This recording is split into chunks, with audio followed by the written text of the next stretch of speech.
Question-réponse ce matin avec l'apôtre Phila Saint-Eudes qui n'est plus à présenter pour les férus de l'émission Studio 210.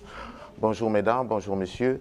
Nous recevons l'apôtre sur le thème le plus important, c'est l'amour. Mais aujourd'hui, nous allons développer le sous-thème de la loi à la grâce. Bonjour apôtre.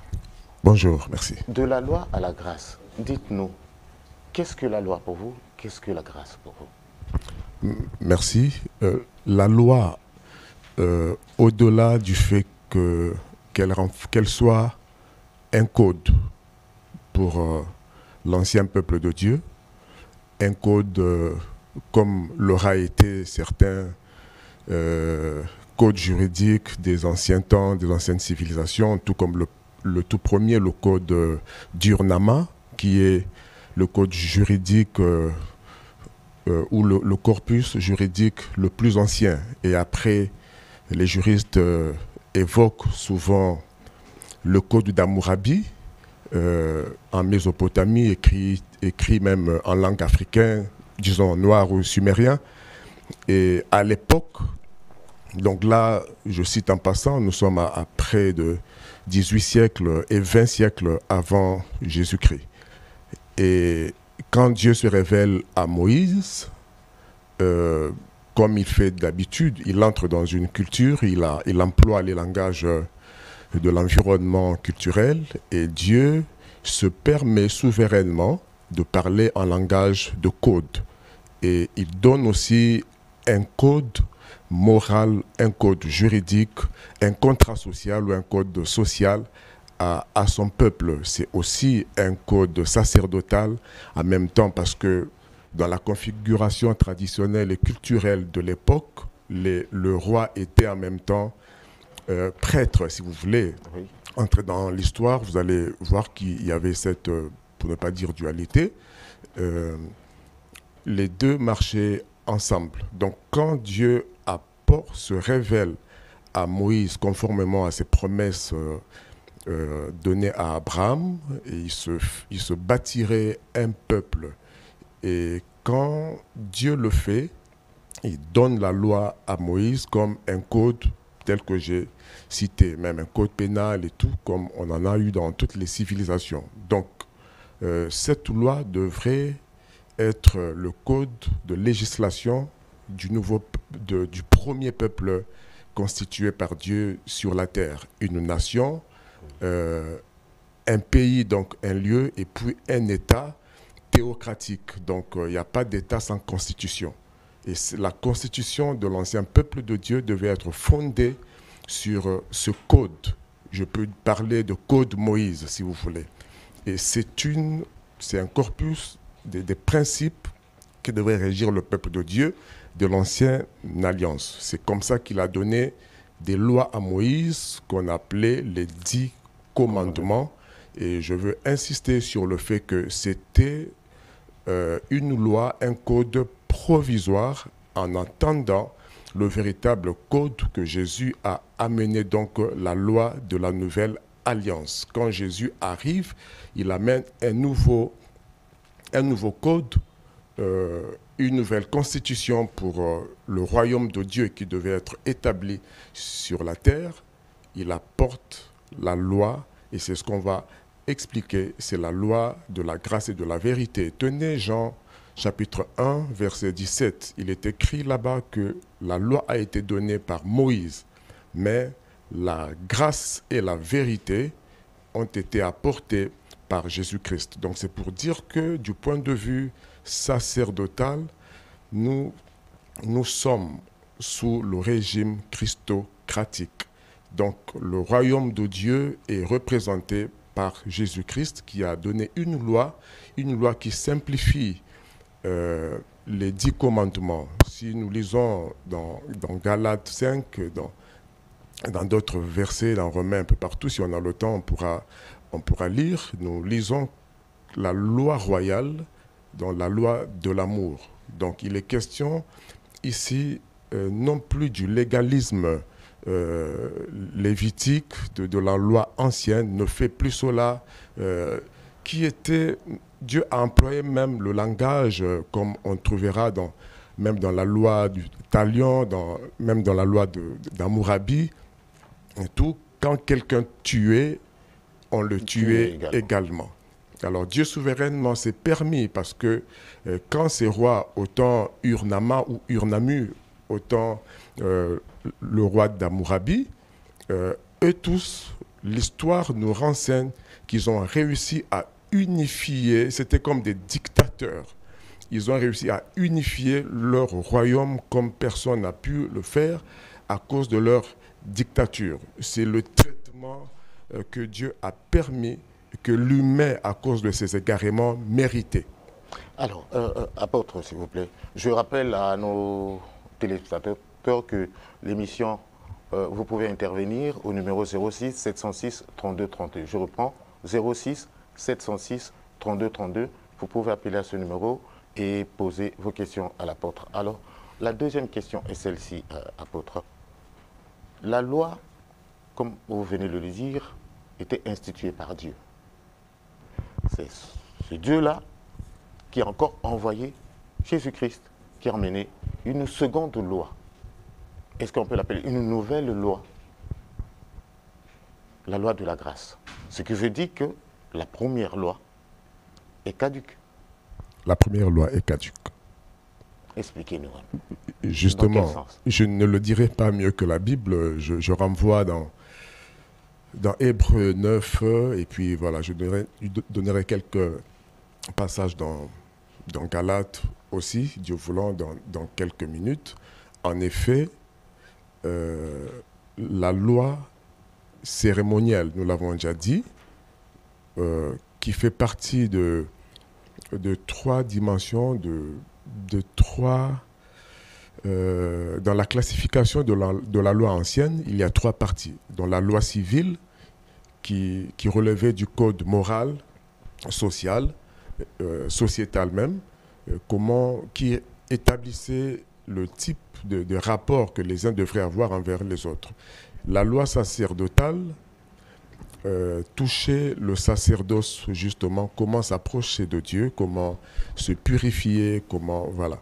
Et ce qui est aboli rigoureusement, c'est la loi cérémoniale, les rituels. Et nous pouvons lire dans Hébreux 8. Lisez tout doucement Hébreux 8. Vous trouverez que Hébreux 8, je me permets de lire le verset 6. Par exemple, je prends le verset 6 jusqu'en bas. Maintenant, voilà, verset 7. Il est le médiateur, verset 6, d'une alliance plus excellente, basée sur les meilleures promesses. 7. En effet, si la première alliance avait été sans défaut, il n'aurait pas été question de la remplacer par une nouvelle. Donc c'est avec l'expression d'un blâme que Dieu change cela. Je saute, verset 7, verset 10.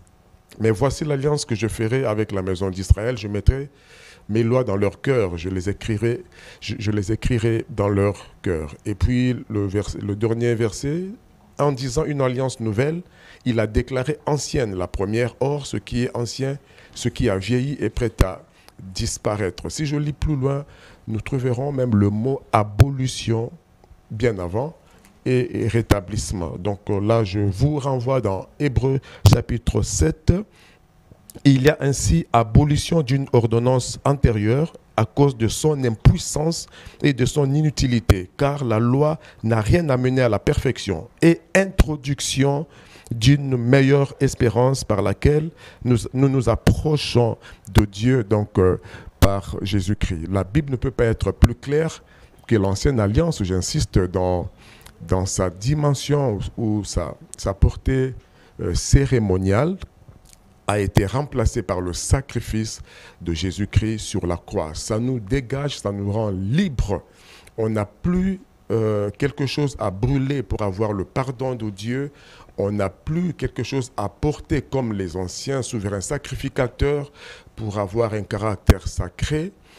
Toutes ces choses étaient en dehors du cœur de l'homme. C'est pourquoi toujours Hébreux dit, tous ceux qui pratiquaient ce culte, tous ceux qui pratiquaient ce culte, il n'y avait rien dans leur conscience. Hébreux chapitre 9, le Saint-Esprit montrait par toutes ces choses anciennes, par là que le chemin du lieu très saint n'était pas encore ouvert tant que le premier tabernacle de l'Ancien Testament subsistait. C'est un symbole pour le temps présent. Il signifie que les dons, sacrifices présentés ne peuvent rendre parfait sous le rapport de la conscience celui qui rend ce culte. Ils étaient avec les aliments, les boissons et les diverses ablutions, donc les purifications, des ordonnances charnelles imposées seulement jusqu'à une époque de réformation. Ça ne peut pas être plus clair. Ces ablutions, la manière de se purifier, de se laver, de sacrifier des animaux, c'était provisoirement pour un temps, jusqu'à l'époque de réformation que Israël attendait avec l'arrivée du Messie qui devrait établir le nouveau culte, la nouvelle façon de marcher avec Dieu. Donc, la Bible dit dans Galates 5 que celui qui aime accomplit la loi, parce que c'est justement le temps d'établir que les 10 commandements légalistes ont été remplacés par la loi de l'amour. Donc, on trouve ça dans Galates 5, verset 14. Donc tous les commandements ont été résumés en 2 ou en une seule, ou à un seul.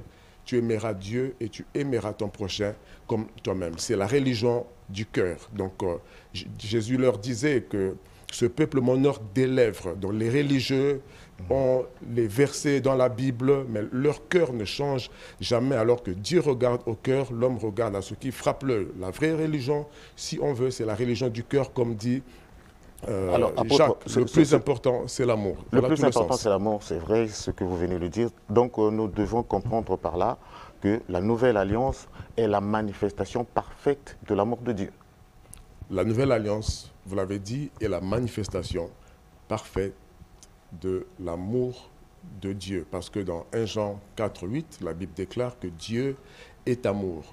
Et la nouvelle alliance s'inscrit dans l'ordre, je dirais même de l'initiation, de l'initiation à la divinité. Parce que Apôtre, Dieu... nous allons recevoir un téléspectateur. Allô, bonjour. L'apôtre est là pour vous. Oui, allez-y, vous êtes en direct à l'émission.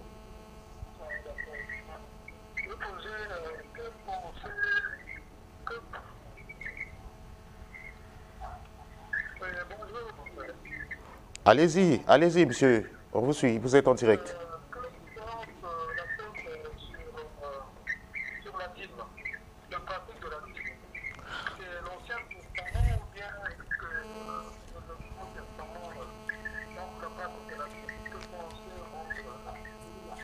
Merci beaucoup, monsieur.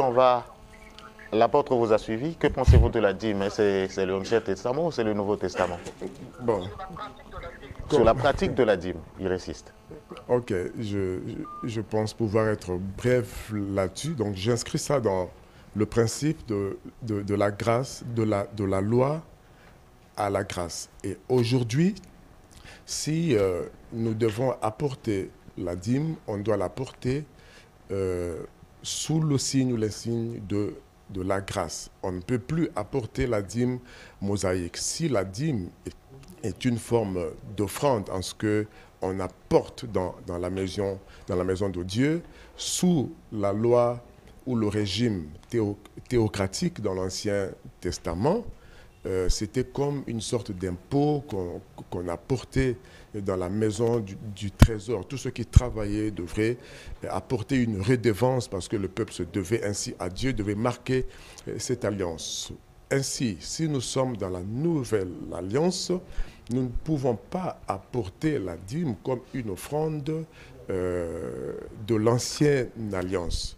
Nous pouvons, à la rigueur, apporter la dîme comme un vœu de reconnaissance. Donc là, nous ne sommes pas sous la loi parce que la loi a été donnée pour un temps à cause de la transgression de la loi divine, donc de la pensée de Dieu. Et Jésus nous dégage donc du sacerdoce mosaïque ou lévitique. Si je dois apporter ma dîme, je dois l'apporter comme Abraham l'a porté à Melchisédek, comme les fils d'Abraham.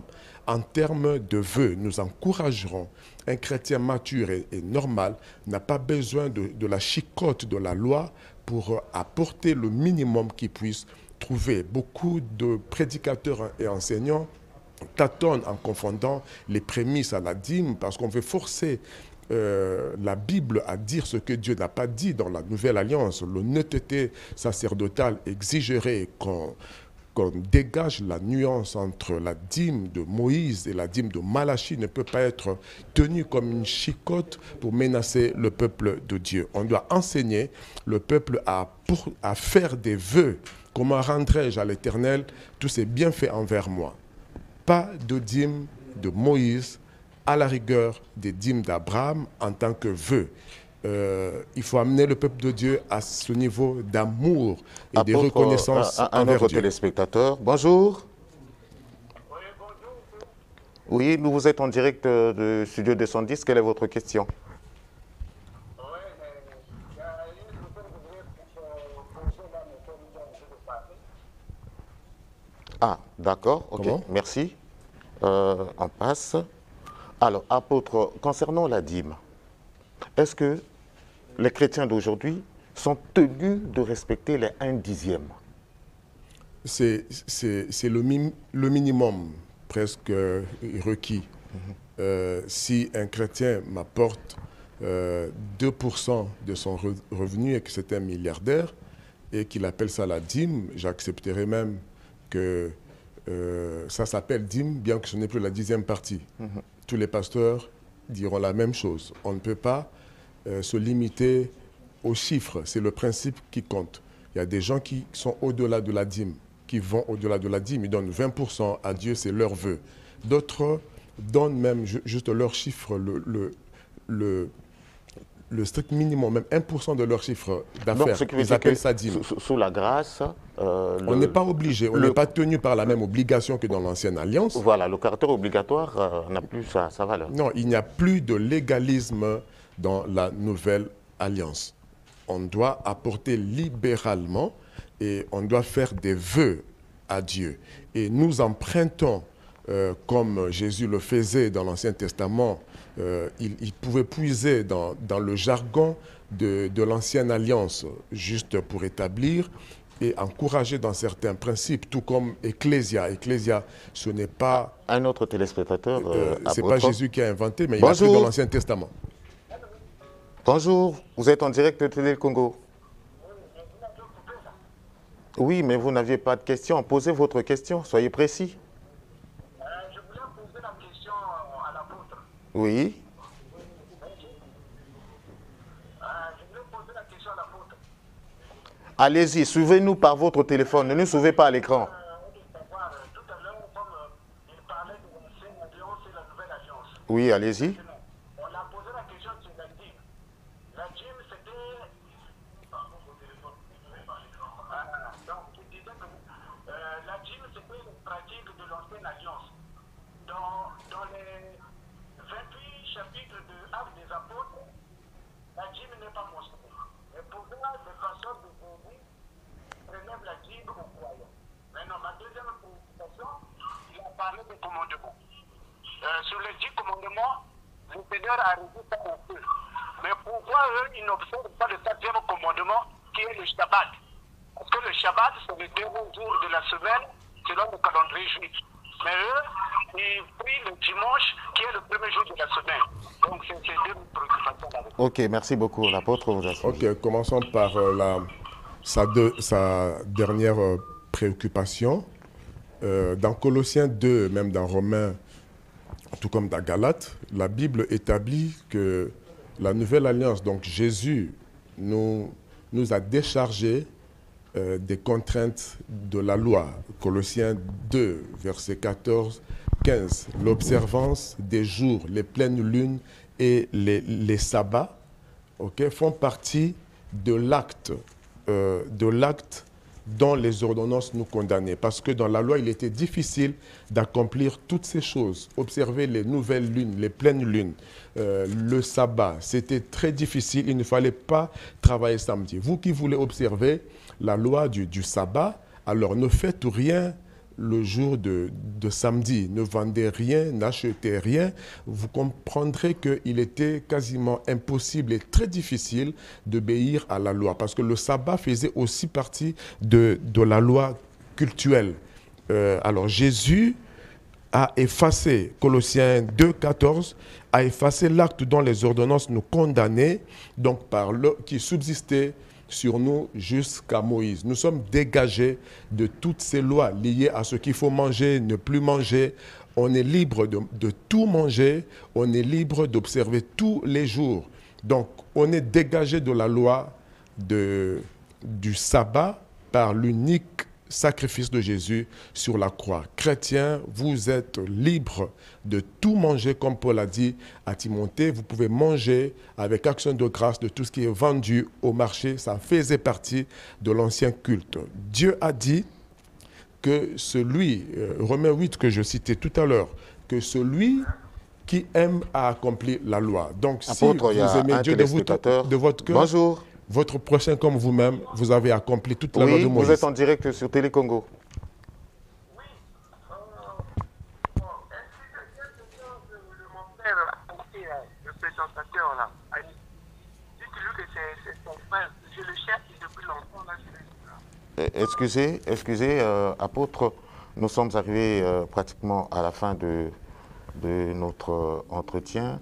Alors, je vous demanderai de vous présenter et de donner vos coordonnées auprès du public. Voilà. Et un dernier mot, si vous en avez. Le dernier mot serait donc dans Galates, comme j'ai dit, 5 verset 14, tout comme dans Romains 8, versets 9 à 13.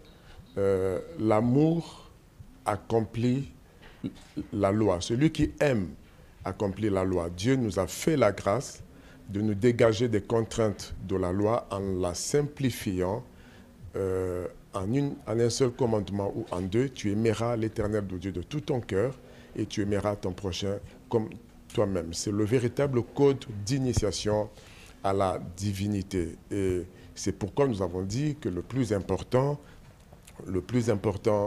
c'est l'amour. Quand je reviendrai prochainement, dimanche prochain, j'insisterai aussi sur le fait que la loi, ce n'est pas seulement un corpus, ce n'est pas seulement une ordonnance, un ensemble d'ordonnances sacerdotales ou un code social, moral de l'Ancien Testament, mais c'est aussi un temps, c'est une période de l'Ancien Testament, tout comme la Nouvelle Alliance, l'Alliance de la grâce et de l'amour. C'est une dispensation, c'est une période. Donc nous allons nous situer prochainement dans cette période de la grâce où Dieu, de la grâce et de la vérité, comme Jean 1, 17, où Dieu, sans tenir compte des temps d'ignorance, appelle tous les hommes, tous ceux qui étaient dans des religions juste des lèvres et le cœur ne change pas, à se repentir. Et les magiciens, et les sorciers, les féticheurs, tout ce qui parle ici au nom des ancêtres, au nom des cultes du vaudou, des nzobi, la Bible dit de faire attention, que prenez garde que personne, par ses tromperies, par des traditions humaines et charnelles, ne vous ravisse le prix, parce que le jugement de Dieu sera sans miséricorde. Le temps de la grâce où nous sommes, Dieu pardonne tous les hommes, même si tu avais tué par la sorcellerie, tu as sacrifié des gens par les fétiches, que tu le saches ou non. Les fétiches que vous faites aujourd'hui sacrifieront vos descendants. Il y a des problèmes dans des familles à cause de ces choses. La grâce fait que le pardon de Dieu est à votre disposition par le sang de Jésus. Invoquez Jésus et vous serez délivrés de ces choses. À votre disposition au 06 903 51 14. Que Dieu vous bénisse. Merci apôtre, merci à vous qui nous avez suivis. Nous continuons avec le pasteur Oeli dans le temps du réveil.